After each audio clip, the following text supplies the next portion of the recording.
It's my birthday, you virgins! Hi, hello, my beautiful fellows. I'm the number one time in. Happy birthday to me. Yes, it's that time of year again where I realize I'm straying further and further from my past youth, realize I've accomplished little to nothing in life, and I'm another year closer to that eternal dirt nap that I'm soon inevitably to become. Excuse me for a moment. Oh gosh, it hurts! Anyways. Ever since my Too Smart for Strangers video, I wanted to make a tradition on this channel where I talk about more strange media and products that I've grown up to since I was a child. And you can't get any more stranger than the classic author himself, Dr. Seuss. The same man who created many classic stories such as The Lorax, How the Grinch Stole Christmas, and of course the face of his franchise, as well as the topic of today's video, The Cat in the Hat.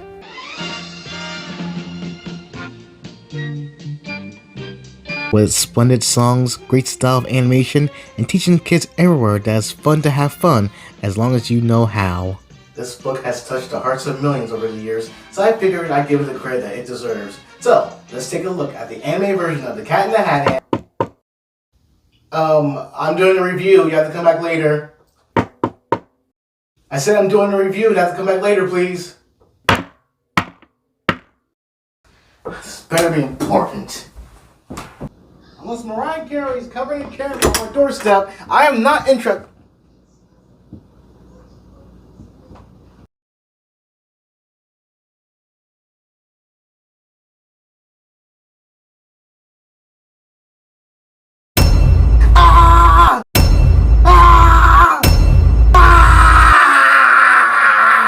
Hey now, no need to feel fear, because the Cat in the Hat is finally here!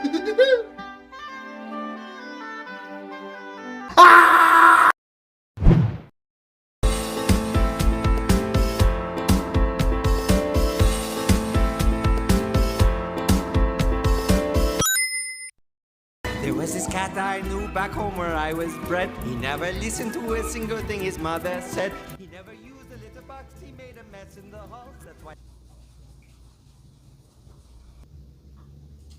So, let me get this straight.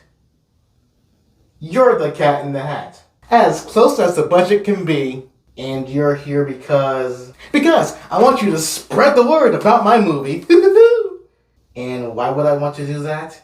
Well, you see, Ty Man, kids all over the world used to watch me a lot, but as they get older, it's been quickly forgot. Yeah, because I realized what type of garbage I was watching.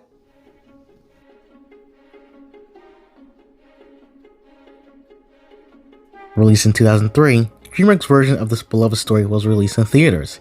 It's a continuous example of a studio not caring about the artist's integrity and representing them accurately, but as long as they make money, they'll always have the last laugh. But ironically, DreamWorks was the one who became a laughingstock due to the movie underperforming in the box office. There was originally going to be a sequel to this movie based on the book, but the movie was so horrible that the widow of Dr. Seuss, Audrey Giselle Sega, declared that Seuss's film should no longer be in live action. It was panned by the audiences, disliked by critics, and was revolted by the fans of the original book. So you can see why I want to take a look at the animated version. But you have to review this movie. You must, or else nobody will remember me, like a molecule on dust. Hey, furry, you see this? This is a face that doesn't care.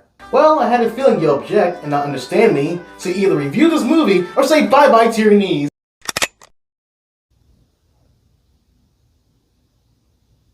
So let's take a look at the 2003 version of The Cat in the Hat. So, the opening begins and wow, okay, this looks really faithful to the book. Don't get used to it. Yeah, it was only used once and it's only been used for the title screen. And the same could be said for our narrator, who is just a useful pile of letters. The movie actually opens in a town called Anvil, okay, and we soon get to see Joan Walden, played by Kelly Preston. Now, surely she's appeared in other fine movies. Okay, never mind, she's like a bad movie magnet. She's a real estate agent for a hand sanitizer company. Common? And she has to arrange for a party for her boss, Mr. Humberflu. I wanted to thank you. Fired. I beg your pardon.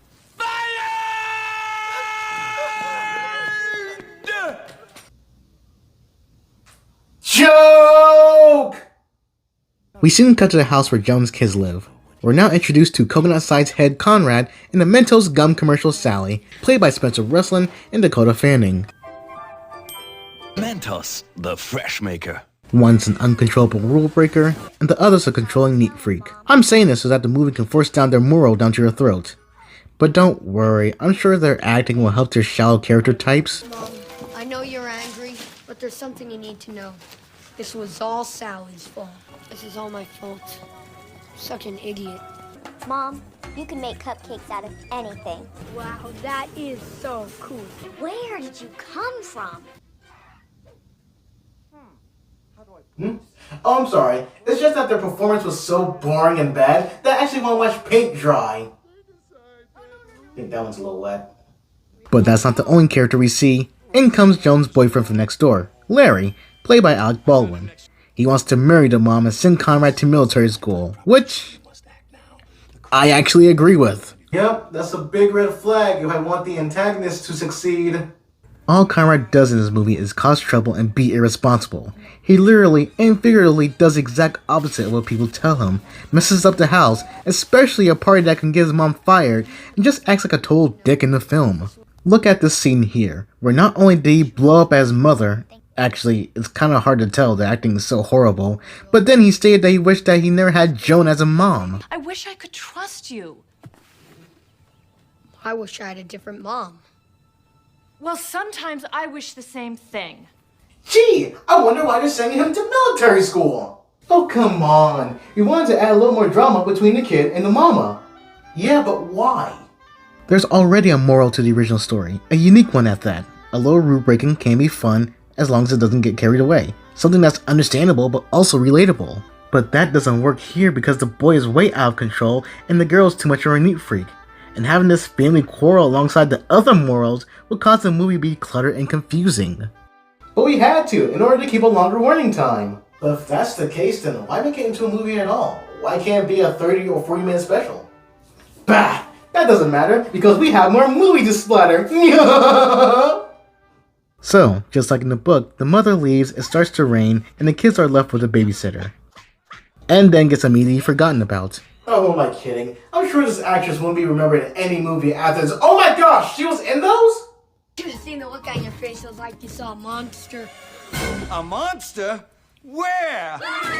Ah! With a little sign of ah! That could have gone better.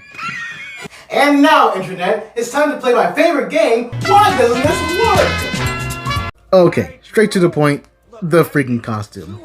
When you see pictures of the cat in the hat, he's relatively tall, slender, wide-eyed, cute, and consists of a friendly smile. Here, the cat is more like 5'6", fatter, beady-eyed, scary, and possesses a creepy pedo smile. The cat looks freaking horrifying, and doesn't consist of a warm charm like the original. And I think it's because of my second reason, the acting. Look, I know Mike Myers is a good actor, but man was he wrong for his role. Myers usually plays characters that are a bit louder, more eccentric, and it doesn't fit with the character here. Especially for my third reason, the personality. To put it simply, he doesn't have one. And don't get me wrong, I know the cat is trying to be more like a cartoon character in reference to Bugs Bunny and the like, but all he does is do a cheeky pose or winks at the camera. And my gosh, that laugh.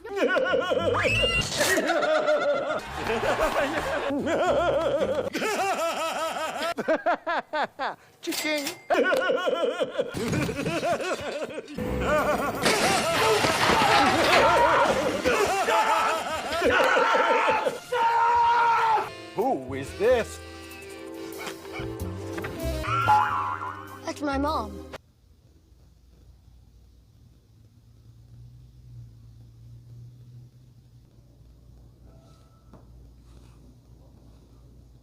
To be honest, I don't know either. So, by using his phenometer, the cat tells the kids, and by kids I mean audience, about their one personality trait and offers them to how to have fun. Stop this right now! Me! Remember the fish? Actually, no, we don't remember you. Unlike the original story, you're an integral part of the plot and was introduced early on, but here you barely make an appearance. Maybe because you look like a mutated tadpole mixed with Red Fraggle's vagina. Gosh, he looks ugly! I don't get it. Why introduce a new character to this movie if it has no cohesion to the plot? Do you understand what I'm saying, Inka? Yeah. Yeah. Duh! Who needs sleep anyways? I sure as hell don't. Now after that, Night terror. at this point the movie starts to follow the book pretty well. Just like the original, the kids start to have fun with the cat. It sometimes causes a little mess, with a few jokes actually working. The comedy in this movie is very hit and miss, most 85% of the time missing the mark. This movie is filmed to the brim with kids jokes from the 2000s. You name it. Fart jokes. Sorry. Gross out humor. Weird line deliveries. Honey, it was ruined when she bought it. And an abundance of adult jokes that really feel forced and childish. That's why they sent him to a vet to cut off both his boo. Boo, boo. Boy! Turning over. This is nothing. Son of a bitch! Dirty hoe! It's better than the last name we had. Super hydraulic instantaneous transporter. However, for every 5 bad jokes the movie makes, there's always one that usually has me laughing. Hell, there was one that had me on the floor with laughter.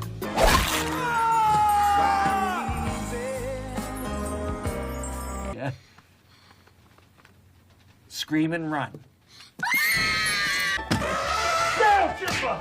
Down, Chipper! And that's why. This is where they buried my brother! Get out of here! Wait a minute, did you say anything? Anything! Anything? Yes, anything! Anything! I'll get you, and I'll look like a bloody accident. Anything now! But that's usually once in a while, while the rest of the movie is just...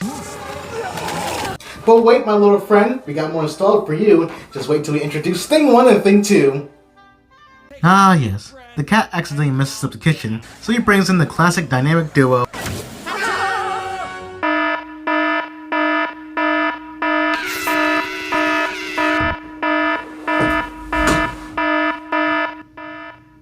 What? They look like the original book. Yeah, that's because they're cartoon characters. With a cartoon, you can exaggerate and take away certain features and characteristics, like ears, upper lips, and big heads and small torsos. However, that's not even the strangest part of the movie. You know that red crate that the things came out of? It's not just any old crate like the original, but in fact an interdimensional crate that separates from our world to the cat's world.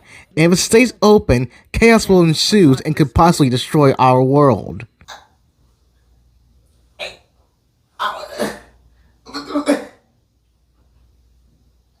I'm sorry, I got nothing.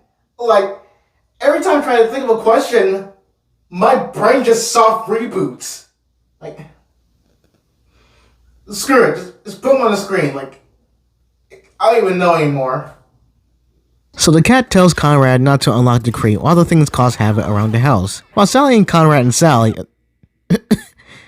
I wrote and Sally twice. While Conrad and Sally try to stop the things with some nets, Conrad, for no reason, unlocks the crate and attaches the lock to the dog's collar. Why? He doesn't even open it, nor let alone take a peek inside. He just unlocks it for no reason. Well, gee. But the things always do the opposite of what you say. Why do they always do the opposite? That's so annoying. Remind you of anyone, Conrad? Hey, that's the moral, that's the moral, that's the moral. You get it? Because that's the moral. That's the moral, everyone. He's gonna have a big turning point in his character. That's the moral. The kids lose the dog. Again. And so they have to retrieve it. Again. But the crate is starting to spill. And since the lock is attached to the dog's collar, they need something to weigh the crate down with. There! That ought to buy us some time. Making fun of people with plus-size body types is so funny. Our heroes, ladies and gentlemen. Ah! Okay, that was unnecessary. Anyways, Larry spots the dog and tells the kid's mother about it so they can discuss sending Conrad to military school. $109 million well used, America. After this, we're gonna start donating to charities. The kids start searching for the dog, but unfortunately, Larry got to him first. The kids follow pursuit by using Cat's car. Once they arrive to the city, Cat tricks the neighbor into handing him the dog. Excuse me, sir. I'd like you to sign my petition. Get out of my way, you... Wait, didn't the movie establish that Larry is allergic to cats? Is there a cat in here? So, Why the hell isn't he sneezing? The cat is literally right in front of him. This plan would have totally backfired. But no, thanks to horrible writing, the three escape with the dog at tow.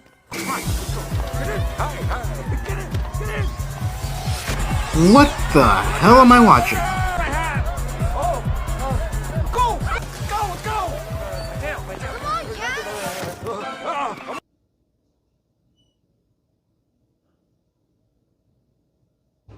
What the hell was that? So after whatever the heck that was, the kids lose Larry and try to make it back home. But unfortunately, during that strip party, I don't know, the cat accidentally lost his hat and has no way of getting back home. Until Conrad has a, well, I don't want to say dumb idea, but just watch. Hey, things! Do not show up and help us get home right now. Well, there's dumb luck and then there's stupid. So the kids get back home, but Larry coincidentally beat them back to the house. How the hell did that happen? The kids were literally ahead of this pot-bellied trash heap. So Larry freaking dies. Our heroes, ladies and gentlemen. And we soon get introduced to the mother of all messes. Why the heck didn't the whole movie look like this? Seriously, this feels straight out of a good Dr. Seuss project. I mean, with all the twisted carpets, weird creatures, and how rules and logic work, it feels like I'm at an amusement park. You mean like at Universal Studios? Cha-ching. So our heroes arrive towards the crate while still unleashing chaos, and it's up to them to stop it. While the cat watches. Yeah, why isn't he helping? We can clearly see that they're struggling to close the crate, and hell, one of them gets sucked in. But no, let the elementary students close the interdimensional vortex while a grown man in a cat suit watches. The crate is closed and everything reverts back to normal. Nah, I'm just kidding. The house gets completely destroyed. Yeah, in the original, the house was just messy, but here, it's like it's condemned or something. And what do you know, Larry didn't die after all. He was just submerged inside Nickelodeon's purple gag. Cause you know, we can't have death in a kids movie. But scenes like this, Dirty hoe. and this, and this, and this, Son of a bitch! and you can't possibly forget about this, it's perfectly okay. Bring the kids! The kids tell Kat to leave as they wait for their mother to come back home. When she did, Joan was shocked and appalled to see what happened to her house. She soon lost her job and was forced to move with Larry from next door. Things weren't looking too good for her family due to Larry's laziness and Joan's struggle to look for a new career. She couldn't send Conrad to military school with the little money she has as a sex hotline, so she instead put her son for adoption. Upset with the loss of her brother and depressed due to the toxicness of Larry's arguments, Sally soon ran away from home with Fish and took the $20 from the mother's purse. Her current whereabouts are still unknown to this day. No. Of course, if you read the book, the cat comes back and cleans up the mess by using his contraption. And which music group did they utilize because it was popular and needed more music for the soundtrack? Smash Mouth, of course! And so, the house is clean, the kids learn how to have fun, the cat escapes through the back door, and Mom comes back happy to seeing a clean house. Larry tries to tell the truth to Joan, but of course, she believes her son more than her boyfriend. I do know what kind of kid Conrad is. He makes bad choices. Yes. Sometimes he makes me want to tear my hair out, but he's a good kid.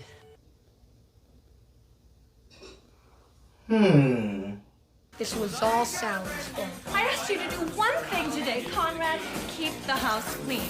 Maybe if you just behave, I wouldn't have to consider military school. I wish I had a different mom. Why do I always have to do the opposite of what I'm supposed to? See, corn dog, this is why I warned you not to open the crate. This is my fault. I'll take the blame.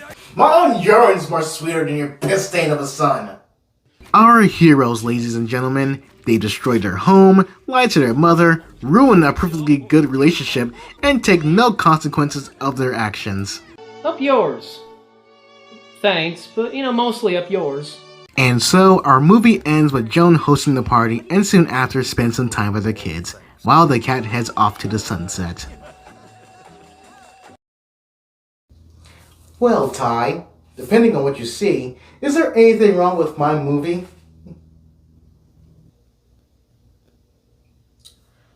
Well, this movie is awful. it's horrible to watch. I never thought a character like this could be botched.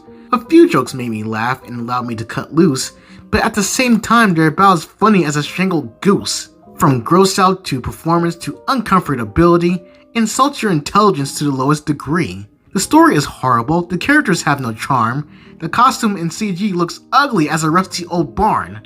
The acting was dull and the kids' personalities are weak.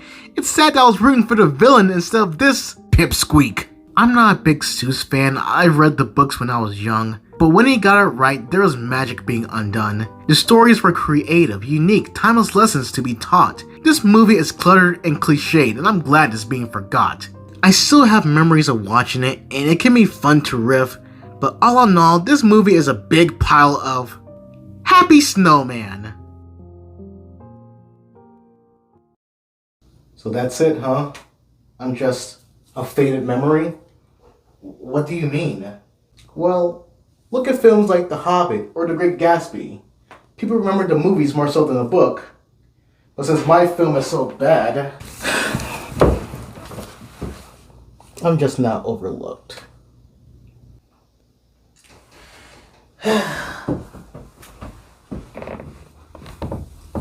Look, I know a lot of books are being turned to movies, and heck, some people remember the movies more so than the book.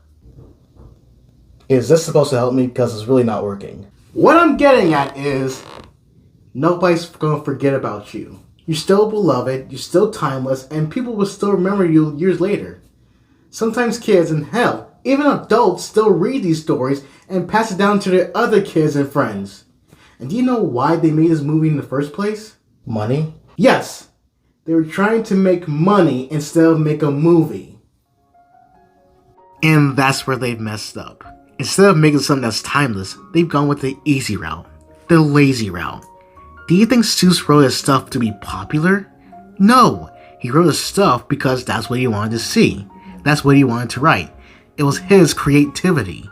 Creativity doesn't come from greed and trends. It comes from what's in here.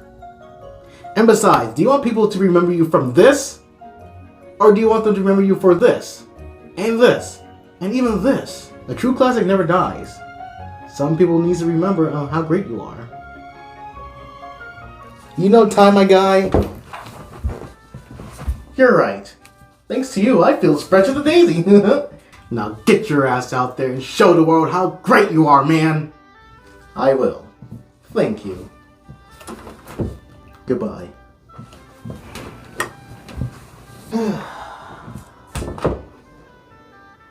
I'm glad I helped him out.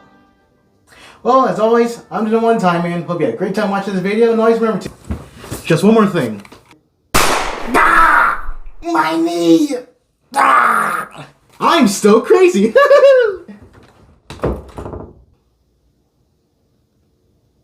Call an ambulance.